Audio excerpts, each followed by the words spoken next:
Bonjour à tous, bienvenue dans cette nouvelle vidéo sur ma chaîne YouTube et on se retrouve aujourd'hui pour la review du 4e Prime de Star Academy. Un Prime très attendu avec 2 éliminations.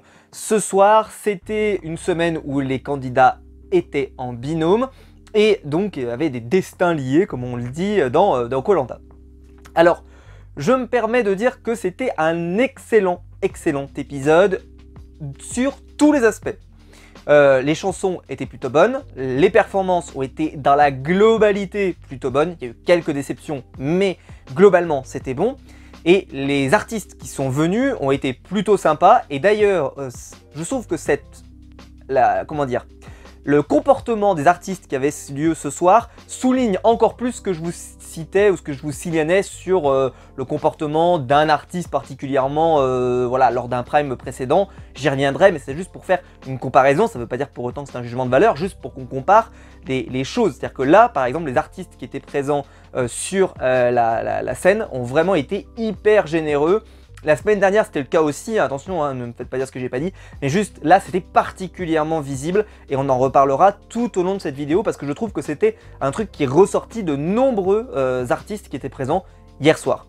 Ce qui fait d'ailleurs que je trouve qu'on retrouve ce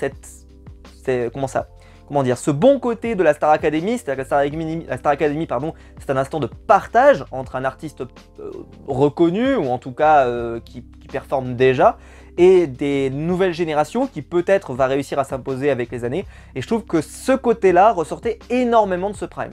De plus, entre les candidats, je trouve que les magnétos étaient particulièrement bien choisis. On sent véritablement qu'il se passe quelque chose, les candidats sont assez attachants. Même des candidats sur lesquels on n'aurait pas misé un centime au tout début de la saison. Voilà. D'autres candidats, je trouve, se sont éteints totalement. Et j'en parlerai parce qu'il y a certains candidats, je trouve, qui sont un peu en train de passer à côté. Alors, ne suivant pas particulièrement les quotidiennes chaque jour, donc je ne peux pas vous dire si c'est vraiment le cas, mais je trouve que leurs performances ne sont pas forcément à souligner, ou en tout cas les primes ne les mettent pas particulièrement en valeur, et les images qui sont gardées pour le prime ne sont pas non plus particulièrement éloquentes pour eux. Donc on en reparlera tout au long de la review.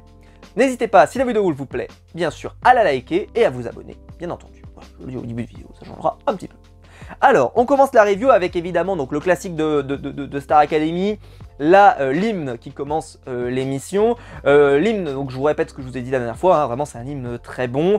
Il fait très High School Musical comme je l'avais dit, mais c'était pas une tare, c'est plutôt dans le côté ça rentre dans la tête comme je vous l'avais dit, bah là c'est le cas. J'ai pas encore vu le clip de l'hymne, je crois qu'il est sorti ce week-end, donc il faut que j'aille le regarder. Ça avait l'air sympa, en tout cas des images quelques images que j'ai pu voir sur internet, mais en tout cas il faut que j'aille voir ça très rapidement. Alors donc dans les nominés vous aviez Léa et Tiana et ensuite Carla et Paola.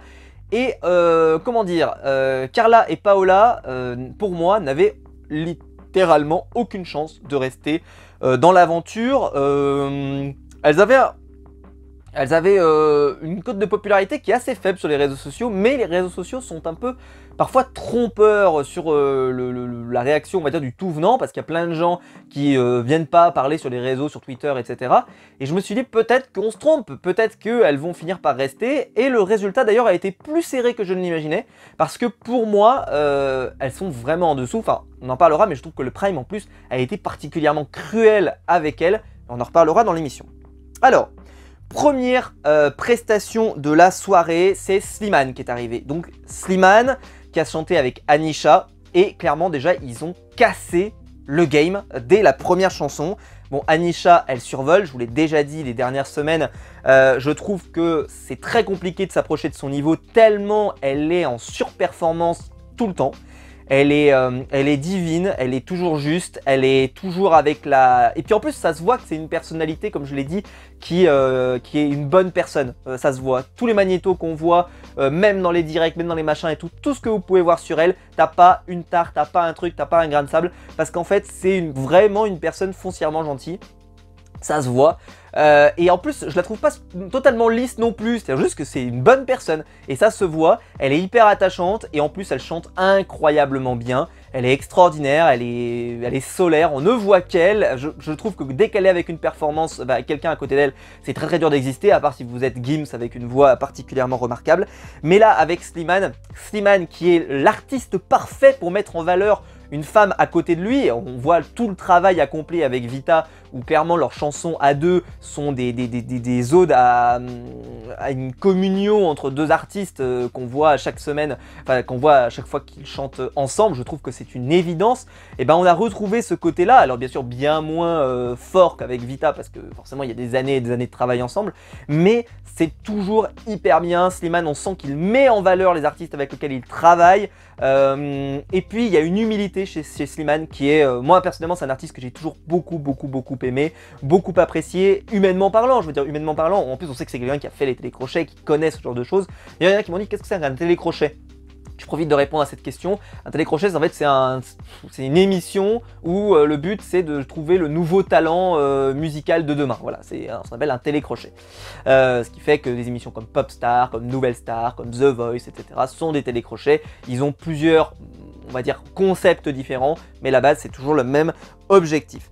Et donc, Avant toi, pour cette chanson avec Slimane, est en plus une superbe chanson qui a mis en valeur toutes les qualités qu'avait Anisha, évidemment. C'était sublime, c'était incroyable. Slimane va finir par lui proposer en plus tard dans le prime, mais je le place tout de suite pour pas l'oublier, que de venir faire une chanson avec lui lors de sa tournée. Il faut qu'il cale ça quand elle pourra, mais parce que c'est très drôle, parce qu'en plus j'aurais bien aimé qu'il lui dise en gros du style « Mais te presse pas trop, hein, reste dans le château un petit moment, t'inquiète pas Max, tournée elle tournera encore un peu longtemps, reste bien et puis on en parlera quand t'auras gagné. » Tu vois, il aurait pu faire un petit teasing comme ça, mais non, il est resté très neutre justement, c'était très sympa, enfin machin. Et on voit que voilà, il était là pour être généreux, il était là pour donner, il était là pour transmettre, pour passer un bon moment, Slimane.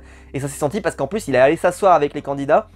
Et alors il a passé un excellent moment, mais ça se voit, et ça se voit que c'est pas fake, ça se voit que le mec il est pas venu chercher son gros chèque et puis partir, voilà, comme un autre artiste dont on a parlé récemment qui en plus chantait affreusement mal. Et ben lui, voilà, il a été généreux, il a été parfait. Voilà, je vais pas y rester 8 jours sur sa performance, mais évidemment que c'est ce genre d'artiste qu'on a envie d'avoir dans Star Academy, et que les rappeurs qui ont pas beaucoup de talent, bah, ils peuvent rester globalement ailleurs. Ensuite, j'ai adoré ce passage avec Nikos, alors qui après derrière essaye de nous faire, alors en gros il nous dit oui vu qu'il y a des binômes, cette semaine on va avoir du mal à faire un top 5, et alors là il se part dans une explication nébuleuse totale pour finir par s'embrouiller lui-même. Il commence, il fait alors on peut pas faire de top 5, on peut pas faire de top 2, ni top 1, donc on va faire de top 3, donc on va faire un top 1. Parce que, vous voyez, on en a pas 2, on en a pas 3 non plus, mais on en a qu'un. Donc on va faire un top 1. Je sais pas si vous m'avez suivi, mais en tout cas moi je me suis suivi. Et puis si vous me suivez pas, c'est pas grave. Allez, on lance le magnéto. Quel est le top 1 de la Star Academy cette semaine? Et il s'est embrouillé tout seul pour nous faire une phrase extrêmement compliquée. Je sais pas ce qu'il y avait marqué sur sa fiche ou sur son prompteur, mais très clairement je pense qu'il s'est embrouillé tout seul. Parce que moi je trouvais pas que la phrase était non plus extrêmement compliquée, mais je sais pas.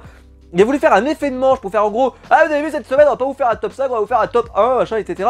Mais fais simple Nikos, pas la peine de faire des trucs en poulet comme ça là. Des fois il veut faire des gros effets de style. La simplicité parfois ça a du bon aussi hein. Très clairement Nikos ne part pas dans des trucs où voilà, mais il a fini par dire vous me comprenez pas, c'est normal. Voilà, bon très bien, bravo à lui, c'est extraordinaire.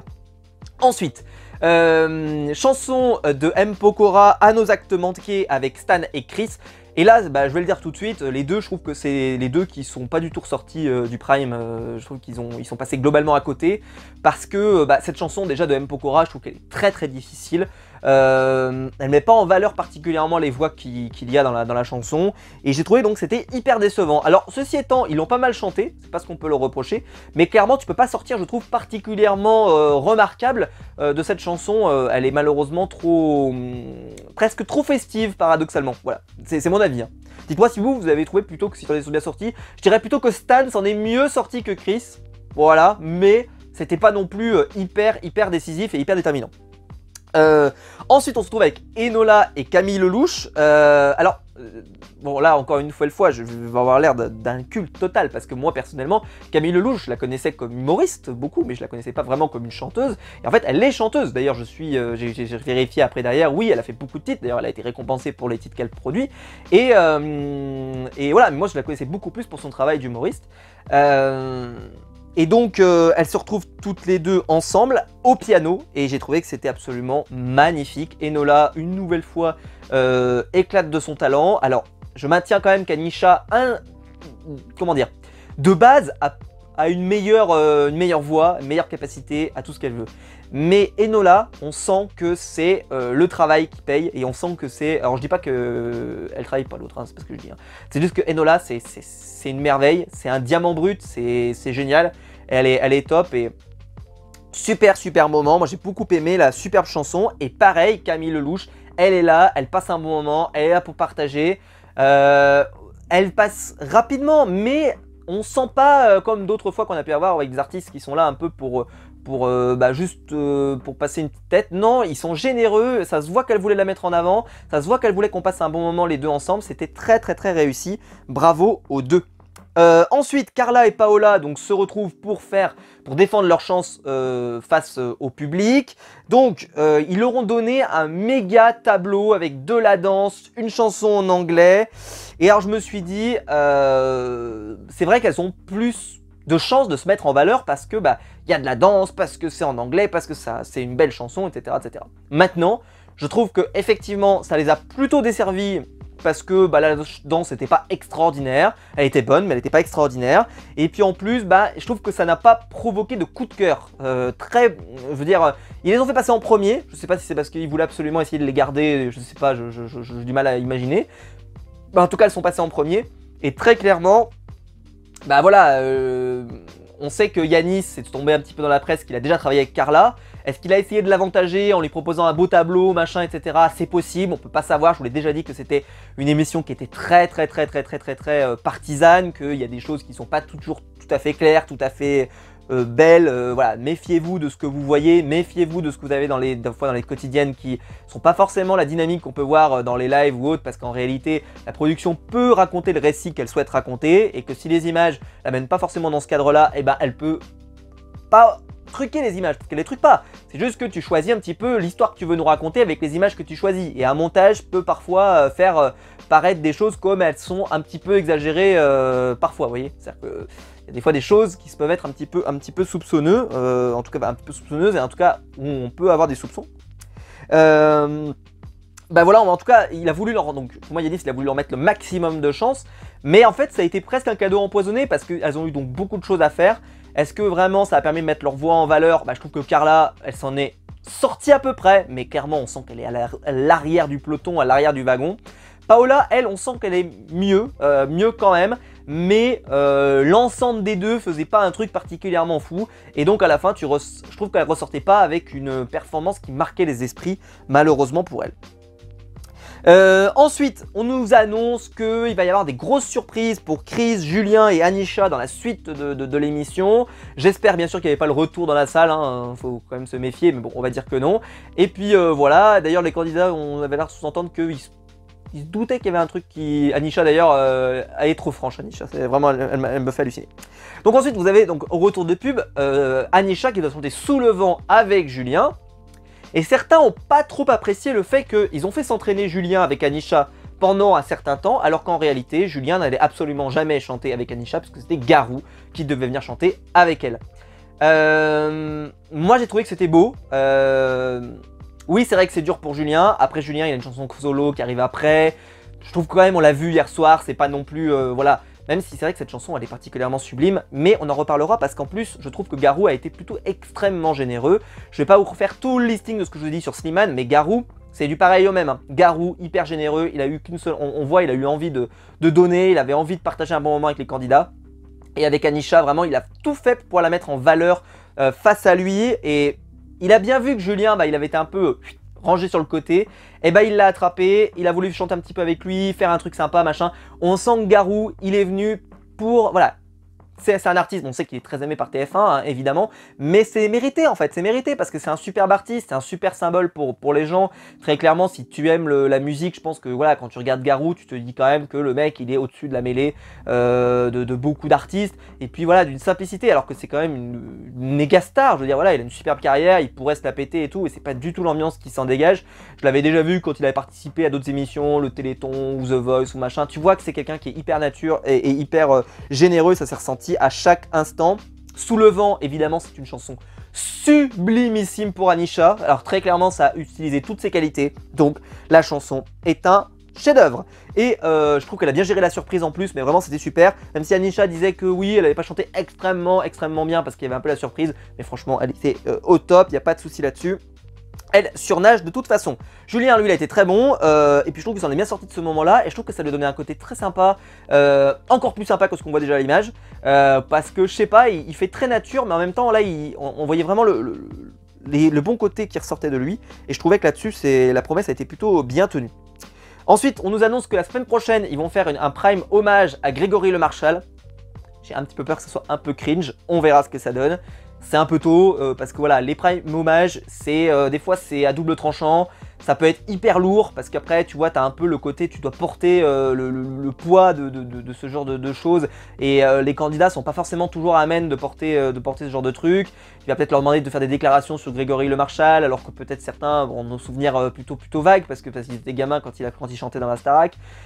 Voilà, je sais pas trop comment ça va se passer, voilà, on verra, parce que j'ai peur que Nikos il en fasse trop, on le voit, Nikos, je pense que Grégory Le Marchal ça l'a énormément marqué, comme beaucoup de gens évidemment, mais ça l'a beaucoup marqué, et j'ai peur qu'il en fasse trop. Ceci étant, c'est mérité, il n'y a pas de problème, c'est pas ce que je dis, hein, c'est juste que, attention, voilà, on voit que Nikos des fois, hein, la sobriété, le côté en faire juste ce qui est nécessaire et pas en faire trop, j'ai qu'une peur là, c'est qu'il en fasse beaucoup trop, donc on verra ce que ça donne, on en parlera la semaine prochaine. Ensuite, la chanson donc, de Dirty Dancing est chantée avec Louis et Enola. Louis, j'en ai pas beaucoup parlé jusque-là, je trouve qu'il s'en sort pas trop mal, même si évidemment, à côté d'Enola, il fait clairement pas le figure, c'est dommage pour lui, mais c'est comme ça, je veux dire, Louis, il est très bon, hein, j'ai pas loin de moi de le critiquer, mais c'est juste que, en fait, Anisha et Enola je dirais qu'il y a Anisha qui est très en haut, vraiment très au-dessus, Enola qui est juste derrière, mais qui a vraiment gros potentiel également, et après derrière, il y a un petit peu le wagon qui suit derrière avec d'autres gens, avec les Julien, avec les Louis et tout ce qui s'ensuit, mais qui sont quand même décrochés quand même, tu sens qu'il y a, tu vois, il y a quelques divisions d'écart, si eux ils jouaient en Ligue des Champions, bah eux ils jouaient en Ligue Europa, voilà, et je vous parle même pas de Carla qui elle jouerait en D2 d'un pays probablement pas européen. Donc bon, c'est comme ça. Anisha et Julien, eux, ils chantent Histoire éternelle. Sublime les deux, sublime. Qu'est-ce que vous voulez que je vous dise? C'était incroyable. Ensuite, il y avait Everybody avec une chanson de Stan et Chris. Et là, je vais vous dire que c'était très cool. Très cool, hyper rythmé, machin, etc. Mais c'est une chanson qui, quand même, globalement, a mis plutôt en valeur leur qualité. Surtout Stan, qui lui est encore plus ressorti. C'est pour vous dire que Chris, je trouve qu'il s'en est mal sorti hier soir. Enfin, bon, pas autant que Carla, mais quand même, il s'en est quand même mal sorti. Voilà, clairement, on sent qu'il se décroche. Je pense que Chris, il est très en danger pour la semaine prochaine. Je pense que c'est celui qui va partir la semaine prochaine. Je sais pas combien il y aura d'éliminés, parce qu'on arrive bientôt à la fin. Hein. Il y a que 6 primes, donc il reste que 2 primes. Donc probablement qu'il y a beaucoup d'éliminations la semaine prochaine. Donc je sais pas comment ça va se passer, comment ils vont faire. Est-ce qu'il y aura une élimination dans la semaine? Est-ce qu'il y aura... J'en sais rien. Peut-être qu'il y aura une épreuve éliminatoire en audition, peut-être, hein, un peu à la Koh-Lanta, c'est possible, j'en sais rien. Mais ça serait assez sympa à voir. Voilà, on verra, mais en tout cas ça donnerait de la gravité aux auditions, je pense. Même si, bon, peut-être que si ça enlève le côté un peu le public est là et c'est le public qui décide, et voilà, je sais pas trop si ça a déjà fait dans Star Academy. Si ça s'est déjà fait, n'hésitez pas à me le dire dans les commentaires pour savoir. Mais en tout cas, c'est qu'on s'approche très proche de la fin, parce que là, en fait, la semaine prochaine, normalement, c'est censé être déjà les demi, donc, puisqu'il y a que 6 prime, donc ça va aller très vite. Donc, il y a un moment, en d'habitude, en finale, je crois qu'ils étaient que 2 d'habitude. Donc là, bon, là, ils vont pas être 2, je pense qu'ils vont être un peu plus, je suppose. Mais voilà, à voir comment ça va se passer. J'attends de voir un petit peu le fonctionnement de tout ça. En tout cas, Stan s'en est hyper bien sorti de cette chanson. Clairement, c'est son style, ça se voit, il performe ce genre de chanson. Après, c'est sûr que c'est difficile de mettre en valeur sa voix là-dessus, mais par contre, en termes de style, en termes de ce qu'il dégageait et tout, là-dessus, il était très bon. Et Chris, lui, beaucoup moins. On sent que c'est pas du tout... voilà, peut-être que c'est pas son registre non plus aussi, faut pas déconner. Mais c'est vrai que Chris, j'avais un énorme... a priori positif quand il a commencé la saison. Et maintenant, je suis un petit peu déçu. Je trouve qu'il s'est un peu éteint dans la saison.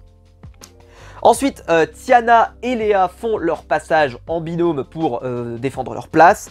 Donc bon, on retiendra quand même cette phrase dans le portrait de la semaine qu'elles ont foutu tous les deux, avec Léa qui dit, qui arrive, qui tape sur la porte des toilettes, enfin ou de la salle de bain, je sais pas trop ce que c'est, et qui lui dit tu pisses, tu chies ou tu pleures. Voilà, c'est les 3 possibilités qu'elle avait, alors qu'en réalité, voilà, c'était très drôle. Ils chantent, voilà, j'ai trouvé que c'était très beau, la chanson est parfaite, c'était magnifique, et j'ai dit la victoire est évidente. Celle qui s'en sort le mieux, c'est évidemment Léa. Là, je trouve qu'elle est au-dessus des des 3 autres, d'ailleurs hier soir elle était au-dessus des 3 autres, mais clairement elle faisait pas tâche l'autre aussi, il y avait un bon binôme, c'était un bon binôme et c'était normal que ça gagnait, et d'ailleurs elles ont gagné à la fin, enfin en tout cas elles sont restées dans l'aventure. Louis Attaque ensuite est arrivé avec Je t'emmène au vent, avec Julien et Stan, et encore une fois, Stan s'en est hyper bien sorti, et pourtant c'est une chanson qui est pas facile, elle se chante hyper vite, donc faut quand même tenir le rythme et tout, et je trouve que Julien il s'en est bien sorti, mais Stan s'en est encore une nouvelle fois bien sorti aussi, donc bravo à lui. Clairement voilà, je pense que ça a été un prime qui a mis plutôt en valeur Stan, paradoxalement, alors que j'étais pas forcément ultra fan jusqu'à maintenant, mais là c'était plutôt cool. Alors par contre c'était pas facile pour la voix, parce que même Louis Attaque c'est pas forcément la voix incroyable, mais le public était chaud, c'était une super chanson d'ambiance, et l'effet recherché sur le spectateur il était garanti, sur le public il était garanti, donc tout va bien, c'était parfait. Ensuite Enola qui arrive sur Fever. Alors la prestation a fait énormément polémique sur l'avant, le pendant, l'après. Alors déjà on fait le avant. Avant, Enola dans son portrait explique qu'elle a des complexes et que donc elle n'est pas à l'aise avec son corps, et donc chanter une chanson hyper sexy comme ça, c'est pas du tout son registre, etc.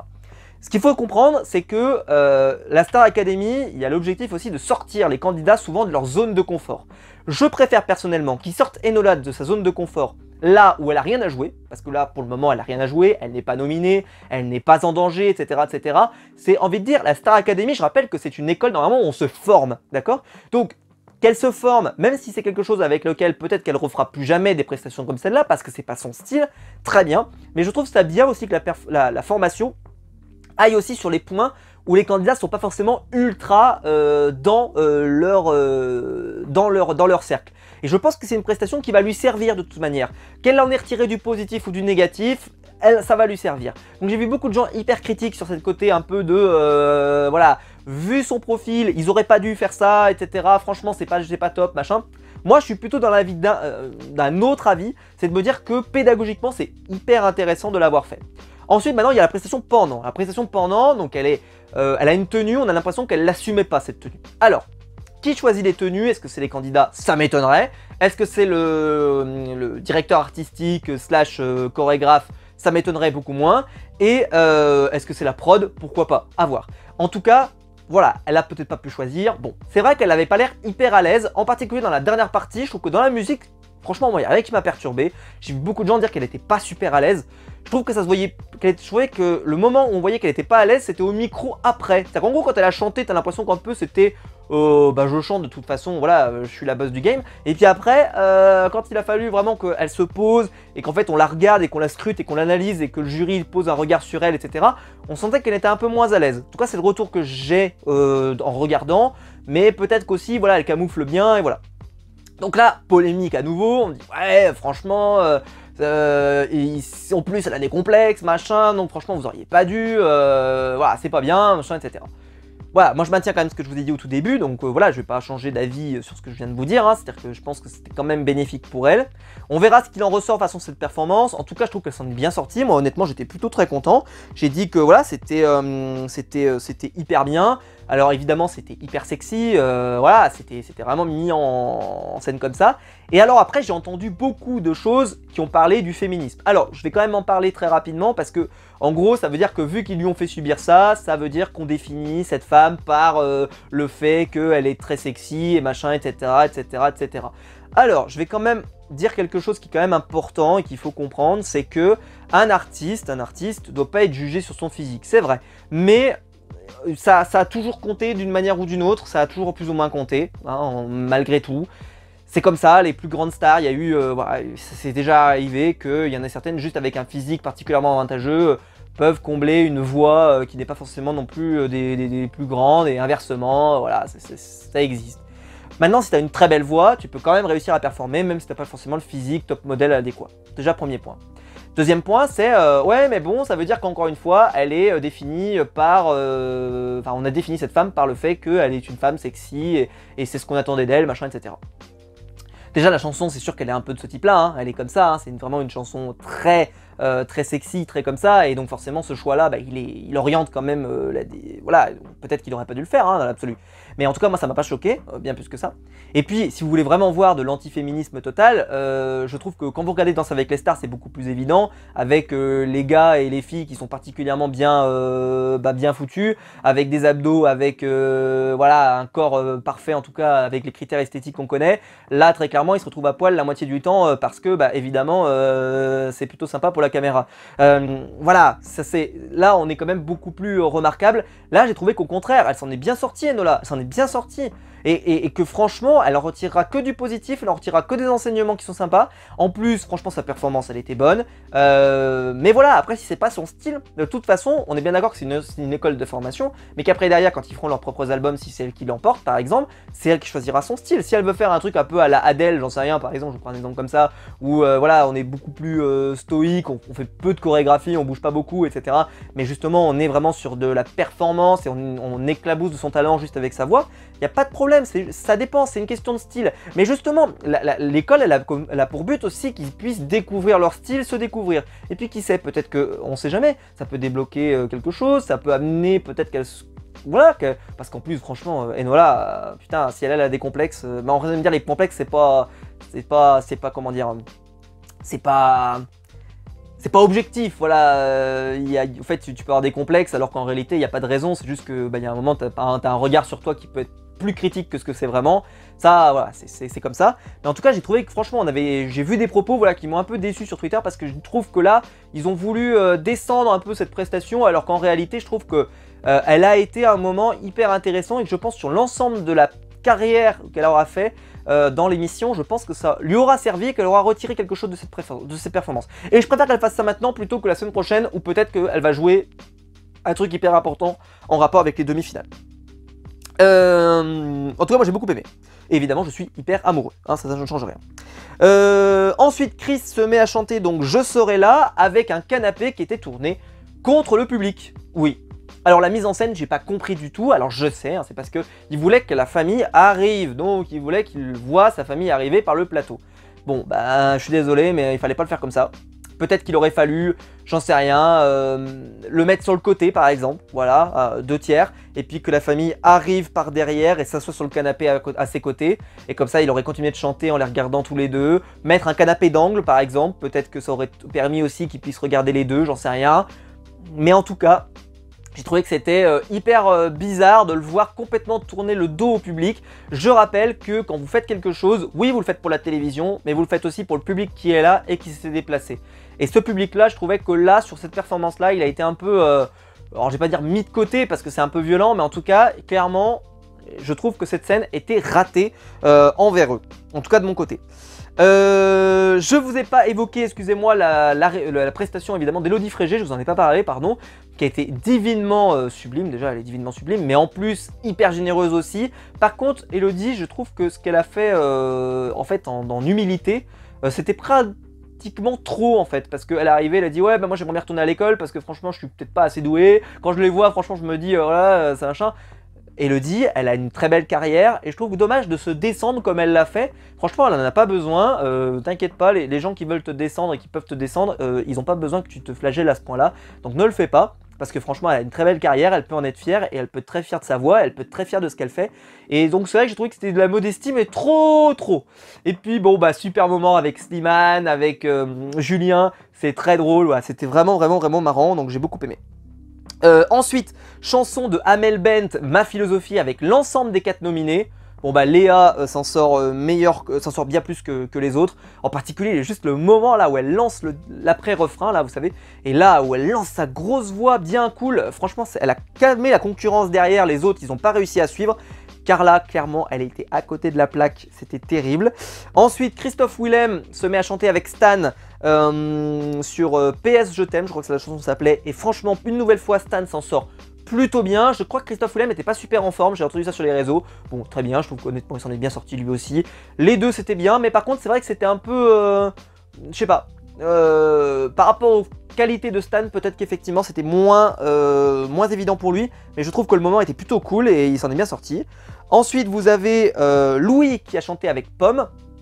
Alors moi Pomme je la connais pas du tout, je vous le dis tout de suite, je la connais pas du tout, je sais pas qui c'est, voilà, mais je sais que c'est une grande artiste puisque je me suis renseigné un petit peu entre temps, voilà, et je vous rassure, c'est que j'ai une culture musicale qui est extrêmement faible, extrêmement faible, je connais quasiment aucun artiste actuel qui chante parce que j'écoute jamais de musique, que ce soit à la radio ou ailleurs, moi j'écoute des podcasts et j'écoute des émissions politiques ou autres, voilà, moi c'est plus ça que j'écoute à la radio, donc en réalité quand je suis en voiture, j'écoute jamais de musique, ou en tout cas très rarement. Donc évidemment que voilà, je suis complètement décroché moi sur ce genre de titres, et à part s'ils ont été diffusés sur Fun Radio ou en boîte de nuit, globalement je risque peu de découvrir ces titres là. Là voilà, j'étais pas hyper connu, enfin je la connaissais pas super bien, mais elle s'en est super bien sortie, j'ai beaucoup aimé son passage, et elle s'en est bien sortie, et franchement c'était un bon moment, mais moi je suis pas hyper fan de Louis, donc c'est vrai que j'étais pas ultra fan, j'ai bien aimé hein, mais j'ai pas trouvé ça incroyable. Enfin, résultat du vote, je trouve que Nikos, clairement sur la gestion du suspense, je sais pas si c'est parce qu'il a un train à prendre, il a le métro, ou que à un moment donné on arrête de lui payer ses heures sup, mais en tout cas, clairement, il bâcle le suspense. Est-ce qu'il y avait beaucoup de suspense? J'en sais rien, mais en tout cas je trouve que c'est dommage qu'il le bâcle autant. Parce que je sais pas, mais moi à l'époque j'avais l'impression qu'il il essayait un petit peu de maintenir une sorte de suspense. Là non, là le truc il arrive, il dit allez hop, vite, qui a gagné, qui reste, machin, boum boum. Il donne la réponse tout de suite. Alors c'est sûr que ça change, hein, dans le Secret Story, des fois il mettait 3 heures pour donner la bonne réponse. Là, on n'est pas du tout dans cette ambiance-là, mais franchement, c'est vrai que c'est très long, c'est très court, pardon, et je trouve que voilà, le suspense est un peu, voilà, ils auraient pu faire un truc un peu plus sympa, mais Nikos, il a peut-être un train à prendre et qu'il prend le bus des candidats, on sait pas, hein, c'est vrai que peut-être que j'ai raté cette information, mais j'en doute. Voilà, et en tout cas, j'ai passé un excellent moment. Comme vous pouvez le voir, il n'y a pas de performances qui m'ont vraiment déçu, à part Carla qui a été décevante, je trouve, sur l'ensemble de la prestation, sur l'ensemble de la soirée. Mais le reste, les candidats s'en sont plutôt très bien sortis. Mention spéciale évidemment à Enola, qui est absolument sublimissime, et Stan, parce que pour moi, Stan, c'est peut-être celui qui s'en est sorti plutôt pas mal de ce prime, il a été plutôt bien en avant, les chansons étaient plutôt favorables à lui, et voilà, je suis plutôt contente de ce qu'il a fait. Je suis pas forcément le plus grand fan à la base, mais globalement je trouve qu'il s'en est très bien sorti. Voilà.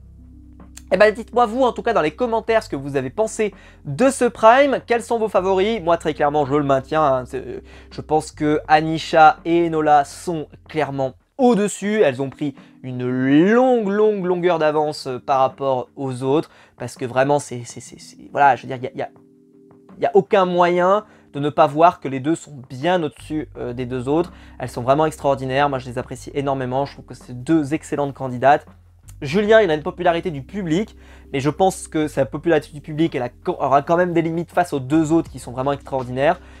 Et après, peut-être un autre, mais je pense que c'est vraiment le top 3, en tout cas de la saison, de façon assez évidente. Léa, c'est vrai qu'elle a une cote de popularité qui monte, peut-être qu'à voir. Maintenant, moi je trouve qu'elle est quand même un peu en dessous des deux autres, enfin, elle est même en dessous des deux autres. Un peu du niveau de Julien, ou peut-être un petit peu au-dessus de Julien, à voir selon le cas.